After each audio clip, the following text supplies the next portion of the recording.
Jesus Christ. What the f was that? I think I found it. The most terrifying encounters are the ones where you realize too late that something already knows where you are. A pale face watches from outside a remote shelter, and in the dead of night, someone quietly pulls a van door handle. So be honest, would you check outside or pretend you heard nothing? On November 19, 2024, far inside Snowdonia National Park in North Wales, Heather and his friends started hiking toward Dwllyn Bothy, a lonely, isolated stone refuge tucked between steep slopes and the dark, quiet water of Llyn Dwllyn. Their mood was upbeat when they arrived. I'm excited now that we're here. Where's Luna? We also got Luna today to join us. The guard dog. You excited? There's Luna. Yeah, she definitely looks excited. Oh, got everything. So as you can see, the car park where we parked is quite full. So we're a bit worried when we get there. We're going to be sharing the bottle with other people. Or walking back. Or car camping for the night. The three of us squished in the back. Along with Luna, their guard dog, whose energy matched the group's excitement. The nearby little parking area was already full, making them wonder how many strangers might share the shelter overnight. The evening played out like a normal wild camping outing. Burritos cooked above the open fire, cold hands reached toward the heat, and laughter filled the little stone room as everyone settled in. While Sophie's eating her cold burritos, I'm warming mine up in a fire. We don't eat cold food out here. I'm cooking my burrito. Time to try the burrito. Ooh, oh, oh, look at that. Look at the steam coming out. Oh, Luna's got it there. Can you smell the burrito, Luna? It's nice and warm.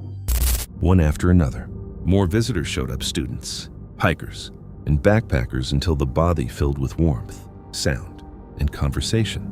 The fire kept snapping, and for a while, the shelter felt lively and safe. As the hours passed, the atmosphere started to change. Don't that look like a little goblin devil looking out the window? Well, door. Yeah, it looks like a little goblin, doesn't it? Like if I turn the light down. Hey, we all look at know- that. I don't like that. So can you explain again what you just found out about this bothy since we've seen that picture? According to ChatGPT, locals say that the lake is haunted and claim that sightings of strange lights and figures around the bothy are common. Oh my god. Some say these lights are will-o'-the-wisps, spirits that lure travellers to the lake's dangerous waters. So yeah, there's quite a few things. And you guys want to go up there now? After we've just seen that picture. Well, we were at Pendle Hill a few days ago. Luna, literally before it happened, she was running around like being a normal dog. Now, she won't leave us. Well, look on the bright side. There is like 20 of us here. People camping outside.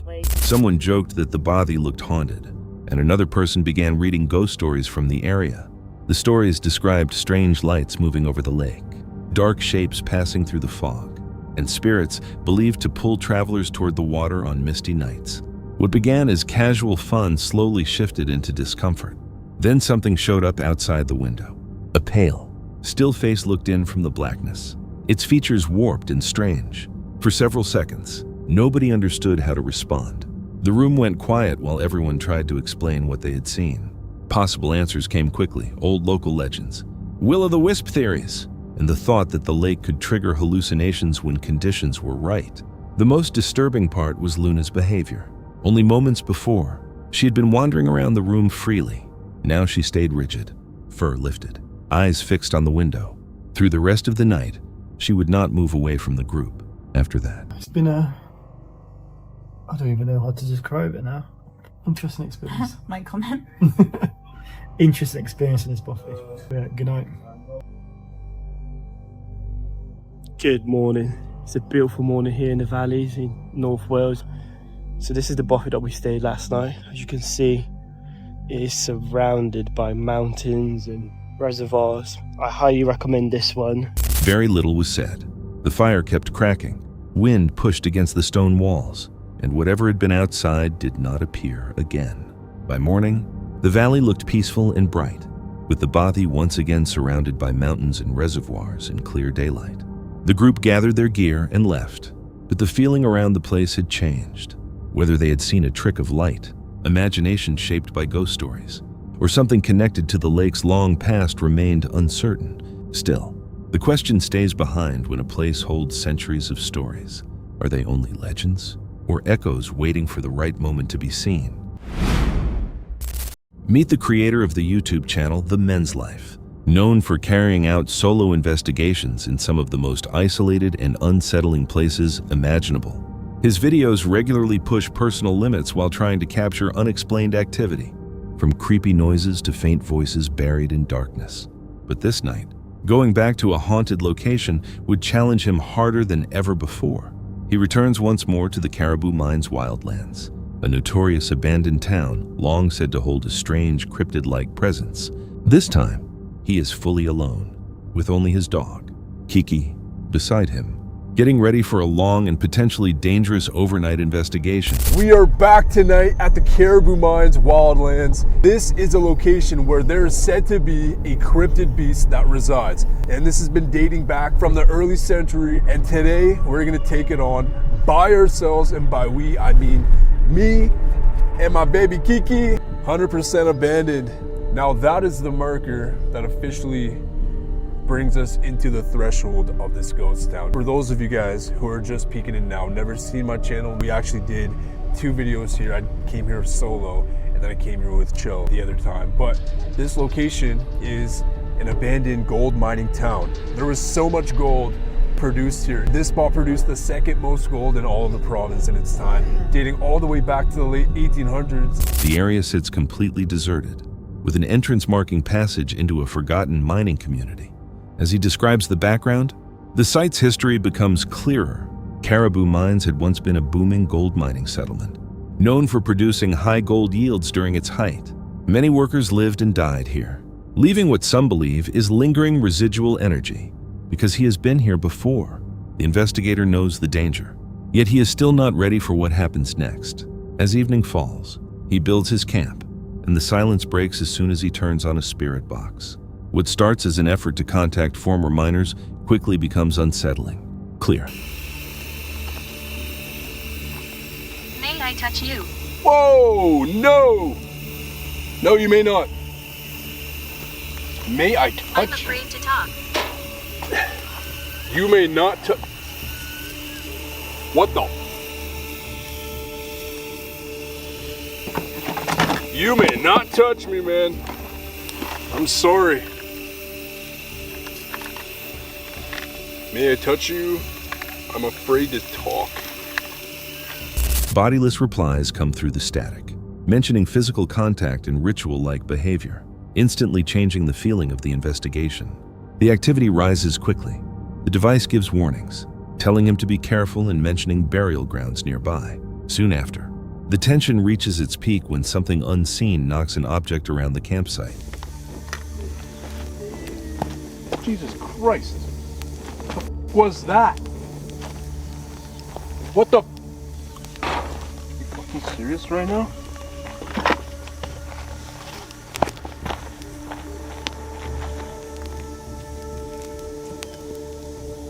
Look, I'm here.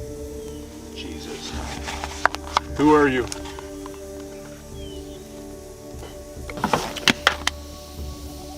What the? Yo, something's going on. Somebody just pushed this off the thing. I'm gonna lose it. I'm literally gonna lose it. Can you see us? No? At that moment, it becomes obvious this is not only about voices or sounds. Something is able to affect the physical world around him. Trying to stay safe, he moves into his tent.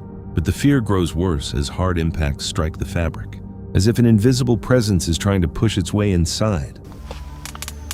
What's up? Literally, what's up? Fuck. No one's there. What the fuck?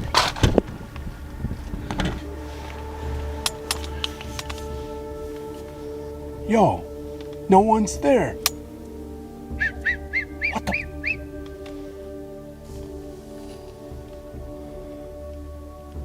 Guys, I'm literally looking out and no one's there, and it's going on as we speak. Even after checking outside several times, he sees nothing. The banging continues without an answer, suggesting that whatever is there cannot be seen directly. When the disturbance finally ends, he finds enough courage to look around. Outside the tent, he notices a troubling print pressed into his equipment case, large, strangely formed, and unlike anything he can easily identify. It appears to be physical evidence left by whatever had been tormenting him moments before. Even though he eventually leaves the Caribou Mines wildlands, the experience stays with him. Threatening voices, physical force, and unexplained marks blur the boundary between a haunted site and something much more dangerous. Whether it was an intelligent paranormal force, an unknown creature, or both remains uncertain. But one question remains: what truly lives in this abandoned ghost town? And why does it seem determined to force visitors away? On October 20th, 2025, Brian rides alone into the Great Smoky Mountains, filming for Black Mass Paranormal, a channel centered on cryptids, feral humans, and unexplained wilderness activity. There is no long setup, only a quiet drive into terrain where old stories refuse to disappear. Then one day in November, he was just outside of the Abrams Falls area, is in the mountains, and he'd been through here several times, but he talked about how the air seemed to be a lot different that day. So he was navigating in an area, and as he navigated the rocky incline, a sour smell kind of hit him. He described it as like a mixture of sweat and rot. Brad froze, and he was looking in the section of and he said that, again, the forest just was too quiet. The usual chatter of birds, one or two that just had a completely different sound that he had never heard before. You know what I'm talking about. And then he saw it right above the ridgeline. He described it as human. Its face and its jawline were distorted. He described its eyes were like hollow. Feral people. He was wearing what he thought was some sort of hide. Brad was totally freaked out. A hunting knife. While he wasn't sure if it was somebody, he just decided that he was going to scream, "Hey!" Its head tilted with a really unnatural jerk. Then it ran. Near Abrams Falls, Brian retells an encounter reported by Brad. The atmosphere supposedly changed. Then a rotten smell moved through the air. Nothing appears on camera, but the place feels marked by what happened there. So welcome back to another Black Mass adventure. This might be kind of cool. All right, so what we're going to be doing is we're going to be the reason why, really for two main reasons. I have found several different prints of very large canine on multiple occasions. This area also, I have found cages. So you might be thinking, Brian, there's all kinds of reasons. Brian continues along logging roads, describing a plan to set trail cameras away from tourist zones. The woods thicken. The isolation is deliberate and troubling, because if anything went wrong, help would be completely unreachable. I was just kind of enjoying myself for a second, and I heard a loud gunshot. That means somebody it was just a single shot. That would be a warning shot. Now, in the state of Tennessee, in the Smoky Mountain National Park, it is illegal to do warning shots, but that does not stop people from doing warning shots. If it came down to it, like if my family was around and there was a bear, I don't know how good this angle is going to be, but trying to figure out what that warning shot was. So I have, on now multiple occasions in this area, found that's a bear. Large canine prints. Let me find them. Hang on, y'all. Gotta kind of locate this bear. He's definitely, the wind's coming from that direction.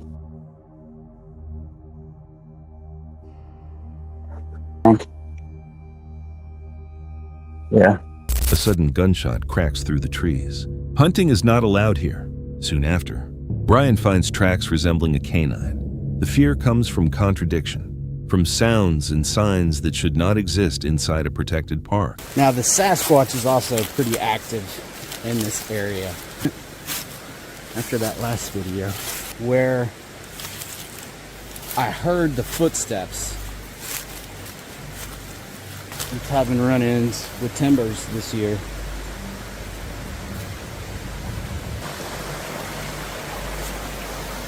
Because I want to set up a trail cam, and just so you all know, my RF detector is like, and I don't really have that feeling of being watched either. I'm gonna come out tonight because there is this gravel road. It is a good area for the feral people to kind of come down and hunt. Oh, weird. And this just jumped. That might have been me with the phone though. Obviously there's no cell service up here, but it's still an electronic device. I'm looking for areas where things may have... Near Native American land, Brian keeps hearing footsteps moving around him. His equipment shows nothing. The noises continue anyway. Viewers disagree. Feral people, dogmen, or something else? But if nothing was nearby, why did the footsteps stop only when he stopped? On January 28, 2022, van life creators Rachel and Tommy, whose YouTube channel focuses on off-grid travel, remote camping, and road living, settle at an isolated mountain forest campsite far from town, where service is poor and the darkness feels strangely heavy. Tommy states one thing plainly: this is not a paranormal channel. We've been out here a couple of nights. Been very quiet, very normal feeling. And since everyone's left except us, and I don't know how to explain that, it has felt more, obviously we're not a paranormal channel, we're not a ooh spooky crap channel. It's just not what we do. We're van life. I don't know what I heard. It almost sounded like a, I don't want to say a roar, because then people are going to start thinking what I'm thinking, but it was almost like a, best description I have of it is, it sounded like, and don't laugh when I say this, the T-Rex in Jurassic Park. I've been wrong before, you know, but I just don't feel like there's gonna be any T-Rexes or velociraptors out here. I would think, you know, maybe it's one of those flat, like a jet boat. There aren't really no mountain lions here. You know, there are bobcats, but I don't know that they do the, where I heard the sound was back down this way. So we'll walk down here and see what's going on. But after the other campers leave, the woods no longer feel empty. They feel quietly attentive. Strange moments begin to build. The forest, which should seem calm, suddenly turns active with unfamiliar noises. Can y'all hear this? Can you hear this? Yeah, do not know what that, I don't know what that was. So we've been sitting here for about 45 minutes. I don't know, 40 minutes. Rachel, she wanted to know if she could hear something, so we've been sitting here, except where the wind is down. Have you heard anything? Maybe so. So when we sit in the van at night and it's chilly, homeboy just says, "Nope, I'm out." Sits under the heater and just chills. I don't blame him though, because it can get chilly in here. Their dog, Badger, behaves differently, staring hard into the dark, far away. Animal calls only deepen the anxiety, making sleep feel almost impossible. Can y'all hear the, well, they are getting it, aren't they? Yeah. Oh, it's showing up. They're close. Yeah, let me open this. Why'd they stop all of a sudden? It's like 2:30 now. Woke up, I felt the van move, heard somebody try to open the door, and started moving around. I heard some steps, and I heard a vehicle take off from up over here. And I got outside, and I could hear the steps, or I could hear the vehicle. I could hear the tires rolling on gravel, and they went up this way and then made a left, and I could see tail lights, and they sat there for a minute. You know, I can deal with a lot of stuff. Animals trying to get in the van, you know, but we're out here a long ways away. from anybody. And somebody trying to get in the van when it's obviously somebody's camping here. We're camping. And you have somebody just come and brazenly try to get in. I'm going to wait here just for a minute. I'm standing outside. Going to be quiet now. Yeah, we're out of here. Then, at 2:30 a.m., they wake to the most disturbing sound yet. Someone trying the van's door handle. As soon as they respond, the person runs off into the night. The noises might have ordinary causes, cats, coyotes, changing acoustics, but the stillness and Badger's attention suggests something real was nearby. The door handle points toward human intention. When a campsite feels wrong, do you trust your gut or wait until you finally find out why? November 17th, 2019, deep in Michigan. USA, YouTuber Connor Thomas, known for comedy and wild challenges, uploaded something unlike his usual videos. The killer clowns at my campsite. This time, the mood wasn't playful. There were no jokes or laughs, only a disturbing claim about clowns near a campsite he knew, and a nighttime choice to see whether it was true. What started as entertainment became something they wished to forget. The video begins with Connor showing Dayton a photo, one figure dressed as a clown, seen inside the same woods they once visited. All right, look at that. Okay, screw off. A clown, Okay. a guy, Bro, in a clown who acts like that when I show him a picture? Screw you. Because you drove all the way to my house, act like there was a big deal, and you tell me to sit down and there's someone in a clown costume. Okay, what year do you think that photo was taken? I don't f***ing know. All right, remember in 2016 when like the clowns are super popular, the killer clowns or whatever, and they were on the news and people made fake videos and people were like, killer clown sightings and blah blah blah.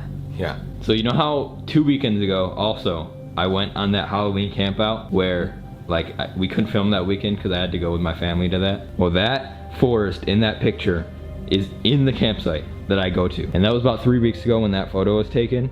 And we went like 2 weekends ago to a Halloween themed camp out. Picture, taken 3 weeks earlier, gives them reason to investigate.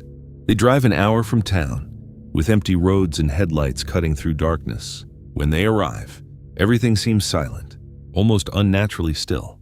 They step out of the vehicle and head into the trees, filming as they walk. Connor holds a tripod, not only to record, but also as protection. Their tone stays controlled, yet fear remains underneath, pressure building before things snap farther in. A sudden sound cuts through the night hard. What? It sounded like a rattlesnake. I think it was, because that was a mouse, bro. A rattlesnake? I think it was a rattlesnake, like a Michigan rattlesnake. And then that, did you hear that like squeak? Yeah, I did. It was like a rattlesnake. Okay, well then let's not go that way. Bro. No, actually, I don't want. It's kind of cool though to hear that. I guess. I don't even like want to. Metallic, as if something is shaking nearby.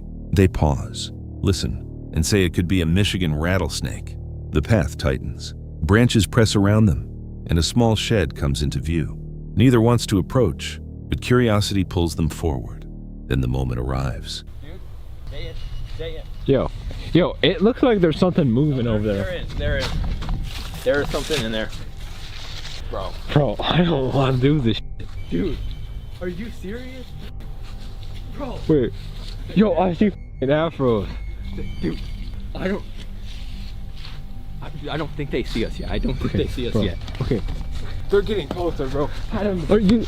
Bridge. Okay. Did you? Yo, I saw like. Did you get them on the camera? Because I don't want people thinking that we're live. Yeah. Yo, they're not even there anymore.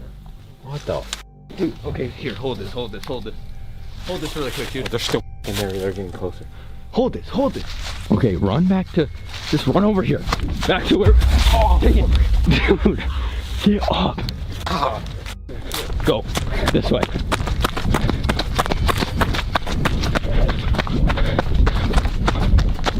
Are you serious? What the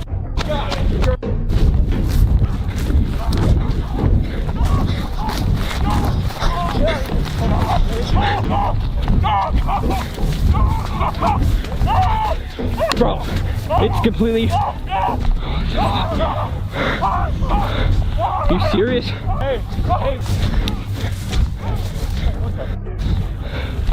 Bro, Dave, what the? Okay, go back. Can you film? I'm freaking out. Connor sees movement ahead, a shape. bright color, and the rounded outline of a wig. He stops. Understanding what is standing there, the clown is no longer just a story. They break into a run, fear jolting the camera as their breathing speeds up along the trail.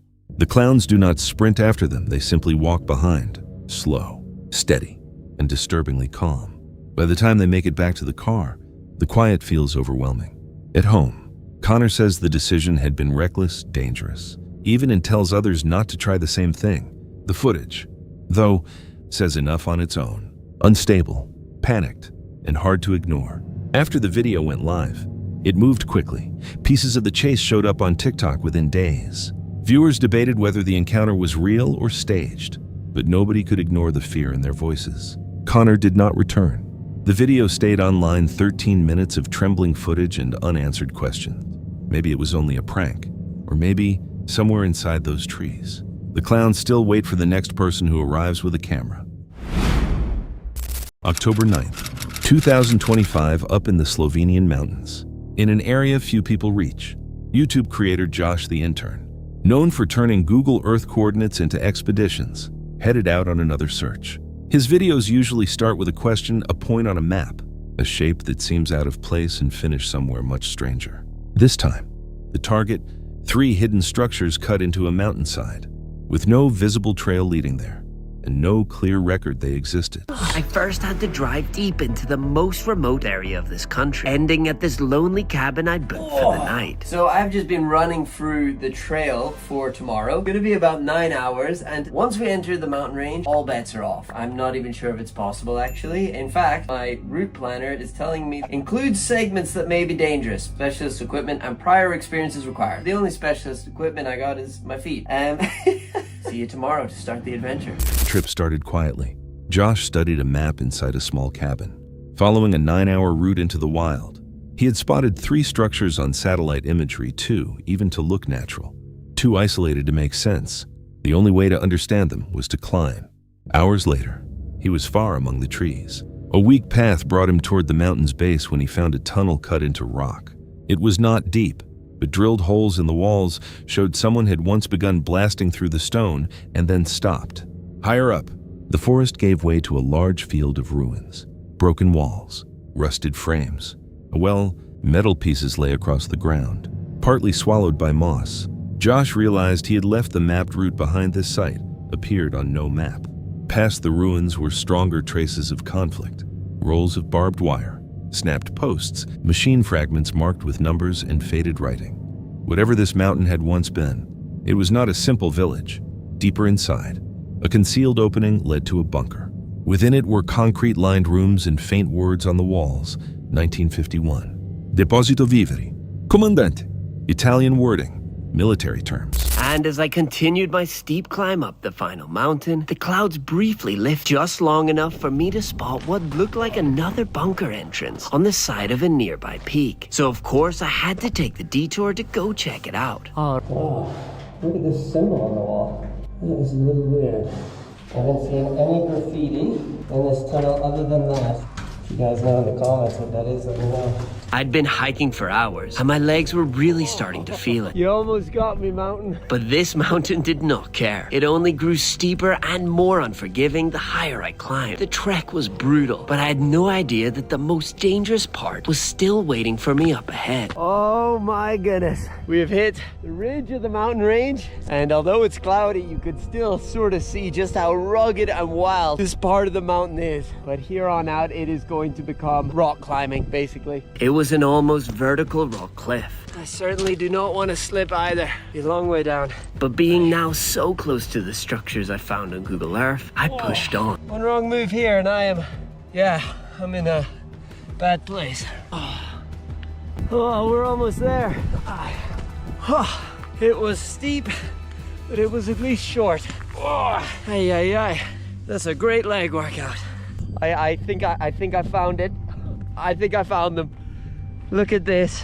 Oh my goodness, these are huge, huge buildings out here. Like camouflaged on purpose. Look, it's fully tucked in on the sides. Let's get down to it. Go explore them. Then his breathing echoed back at him, sounding sharper than before. Another tunnel appeared close by, colder and darker. A half-burned candle rested on the floor. On the wall, There was a strange symbol, painted in fading color. The higher he went, the thicker the fog became. Loose rocks broke under his boots. One wrong step nearly sent him sliding from the ridge. But when he reached the top, the map shapes were waiting there. Huge concrete shells built into the mountain itself, hidden, intentional, and silent. Inside one structure, he discovered a narrow hatch and a reinforced room below. It was small, sealed, windowless, and heavily protected, as though it had been made to guard something, or someone back at the cabin. Josh connected the clues: the Italian language, the tunnels, and the ruins beneath him. They lined up with an old military system built after World War I, a border defense called the Alpine Wall. But the summit structures did not match that pattern. They looked newer, different. Later comments identified the lower ruins as part of Italy's former Alpine defenses, the Cesare Battisti Barracks, built during World War I. But the sealed structures on top still did not match. Some viewers believed they were Cold War communication sites, while others focused on the candle, the symbol, and the strange audio distortion as hints the place might not be abandoned after all. If these were only remains of war, why were they hidden so carefully? And who or what left that sign inside the mountain?